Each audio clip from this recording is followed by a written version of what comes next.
Alright, time for that Fishman Island deep analysis. The chapter begins with Luffy smacking the shit out of Imu, sending him flying. But while flying, Imu generated two new omens who are smiling for the first time and have like normal eyes, and they're also missing the horns on top. I mean, they're just a new type. Well, those little shits attach themselves on the coats of Loki and Luffy. Imu then pops up from the woods and produces a bell-shaped thing, while the omen that was on Loki's shoulder split into two and began talking to each other. What the fuck? They communicate with each other to go to the previous stab wound that Imu caused with his nemesis attack. Then Imu unleashes a new technique called stigma, and that little omen bell rings, and that ringing of the bell materializes a black sword that begins from presumably that bell in Imu's hand, goes through the smiling omens that went down to Loki's belly, and then goes through his back, through his coat.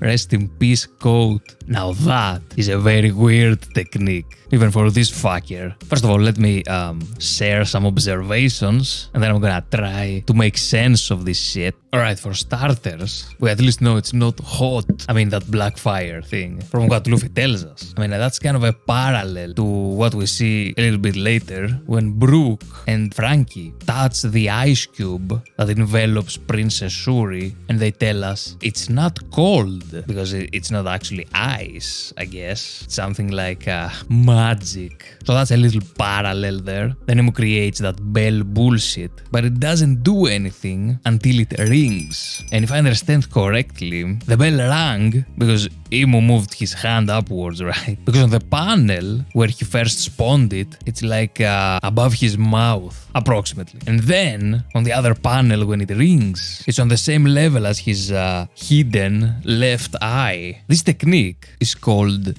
stigma, which comes from a Greek word that literally means a mark on your body, usually like a dot, like you know, the ones that this motherfucker's body is riddled with. Now, why is Imu suddenly pretending to be Quasimodo and starts ringing bells right when Luffy shows up? Now hear me out. Back in the day, probably like a decade ago, there was a theory about the meaning of the D initial. And what's unique about that theory is that it was not talking about a word that begins with a D, like, I don't know, dream, but rather that it was a symbol, which is not exclusive to this theory, exactly, because there's also another theory that says it depicts a smile.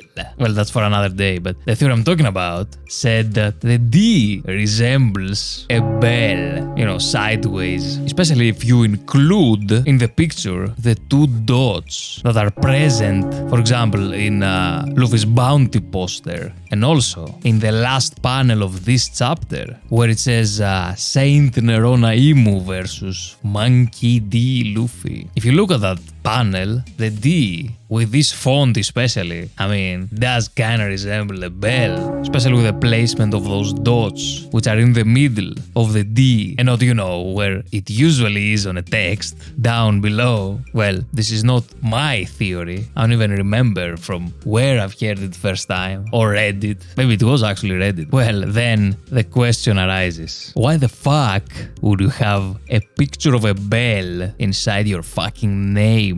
Like what? And also, how the fuck does the whole Wheel of the Bell make sense? Unfortunately, I've completely forgot the whole theory, except, you know, that core idea. But I'm pretty sure it was related to the Golden Bell in Skypiea, also known as the Fire of Sandora. And now Mr. Nerona Imu created a bell that's on fire.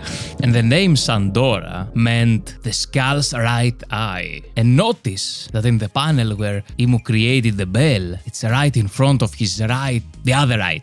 Okay, it's the left eye. But there's another connection that I made, in my mind at least, when I read this chapter. When I saw that panel, I thought, that rings a bell. Because in the previous chapter, right before the end, Imu was like, history always repeats itself. And in my reaction review, whatever, about that chapter, I said that's kinda similar to what Robin said in Skypiea when she was protecting the ancient giant ruins. She said that fools who don't respect history are doomed to repeat it. Anyway, in one of those ancient giant ruins that she was guarding, when she deciphered it, it said, "We are the ones who weave history with the reverberations of the great bell." And now this guy starts ringing bells. So the only logical conclusion is Imu was one of those ancient giants. He's also Robin's dad, but that's a theory for another day. I don't know. Tell me if I'm crazy in the comments below. Well, Imu rings the bell for a second time, trying to attack Luffy, who manages to evade the blow by throwing his coat away.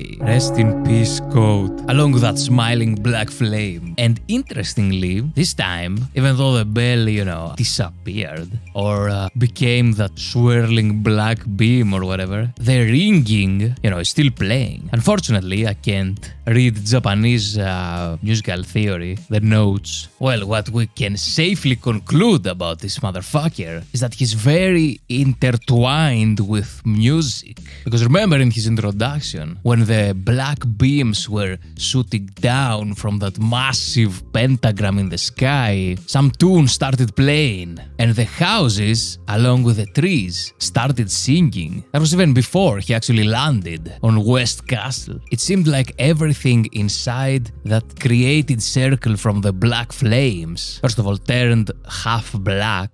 It was kind of like it was demonized, and then started singing. Everything gets in tune with his rhythm inside that specific range. Because as we saw, right, when he jumped away with Summers, the houses went back to normal. So maybe that omen thing from Imu, that power, is controlling the rhythm that's in all things. The rhythm that Zoro was talking about when he was in that near-death state versus Mr. One.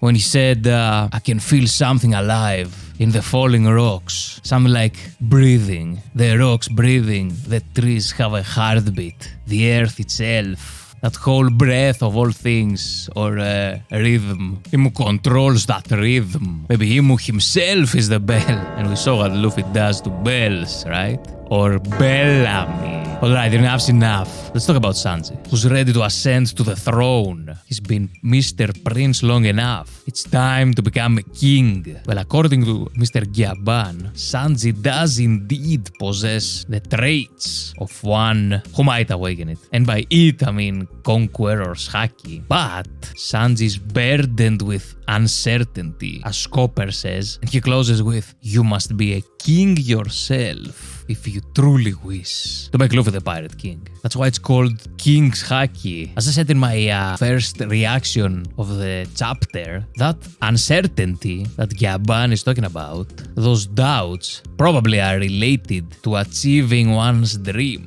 Because right after, we see Luffy in his Gear 5 Nika form declaring that he's gonna become King of the Pirates, right in the face of the King of the world. And Luffy is the perfect example of someone who is certain about achieving his goal, seeing his dream through and through, from chapter 1 to chapter 1107. And literally, I'm not gonna even look it up, but I'm sure he said the exact quote of becoming King of the Pirates in all those 3 chapters. 1000 and this one, of course, that's right in front of my face. And the only time when his resolve wavered, when the doubts started creeping in, was right after Marineford. Right after witnessing his brother dying right in front of him and being unable to do anything to help. Well, right after, he went into shock, into unconsciousness, a coma. But when he woke up,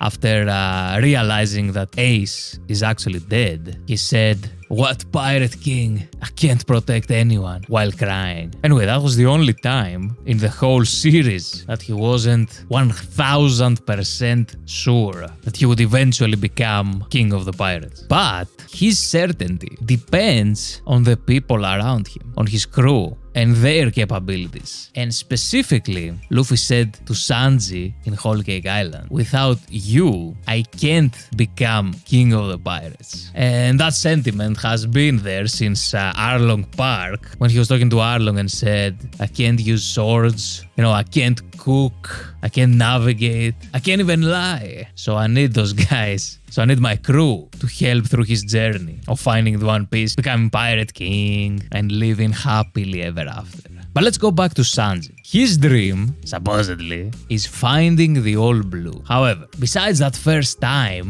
in Baratie where he revealed that, I can recall one time where he actually did something to come closer to that dream's realization, to the All Blue's discovery. He's hoping that he would find it through the journey around the world. Coincidentally, I guess if you travel around the whole world, chances are you're gonna find something related to it. But it's not only that, it's his whole attitude. It seems like he never took his own dream seriously. As I said in my other video, even in his introduction, when he joined the crew, he said to Luffy, "We both have stupid dreams." But what I forgot to mention is that previously, in that same arc, when Zoro lost the duel to Mihawk and he was bleeding profusely, looking like he was about to die, Sanji was like, "It's easy. Abandon your dream. Abandon your ambition."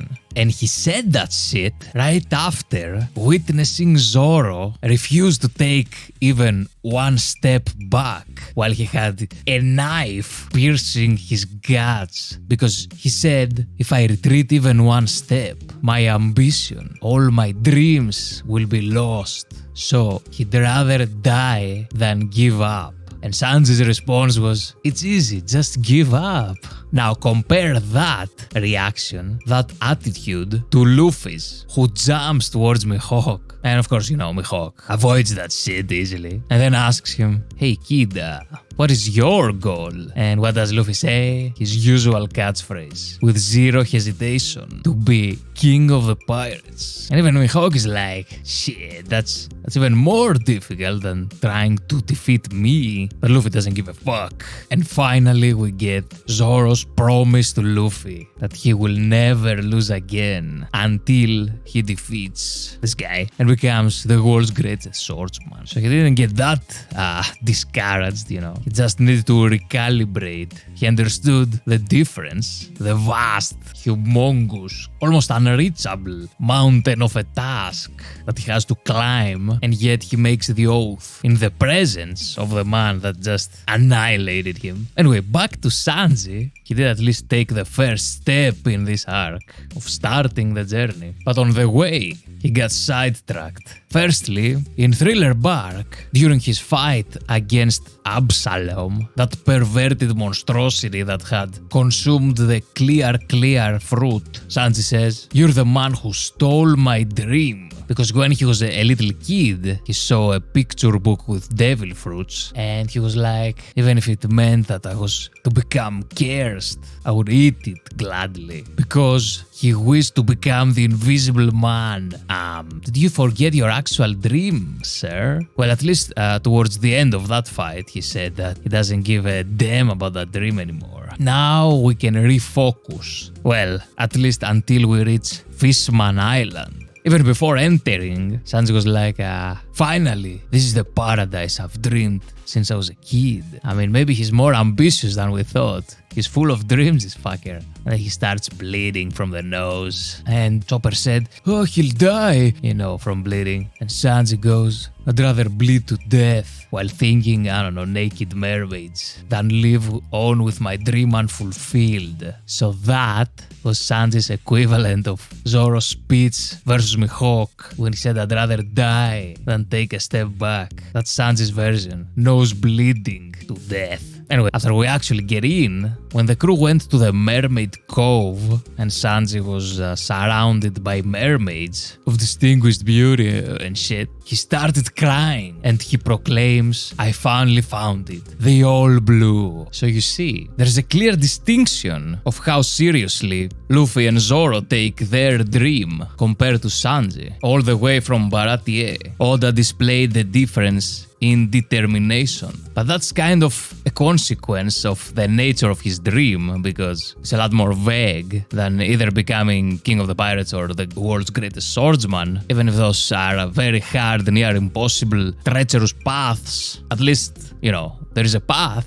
You kinda know what you have to do to achieve it. Now, how the fuck do you find the all blue? Maybe that adds to the uncertainty. And of course, Scopper was talking about helping Luffy achieve his dream. But it's not actually a question of loyalty with either Zoro or Sanji. It is the ambition. And that is perfectly illustrated in the scene in Thriller Bark, where after Kuma did his sock and fucked up everyone, after Zoro tried and failed to defeat him, he said, "Take my life instead of Luffy's," and tells Kuma that is a worthy exchange because that's the head of the man who would one day become the greatest swordsman. So even in that circumstance, right before death, his ambition was strong, but he would sacrifice himself for the captain. So we have both the personal ambition and loyalty in full display. Now Sanji also walked up at that moment to offer himself as a sacrifice. And what does he say? "What about your ambition?" Talking to Zoro. To me, in this scene, Sanji is like saying, "Your ambition is greater, so it would be better if I died instead."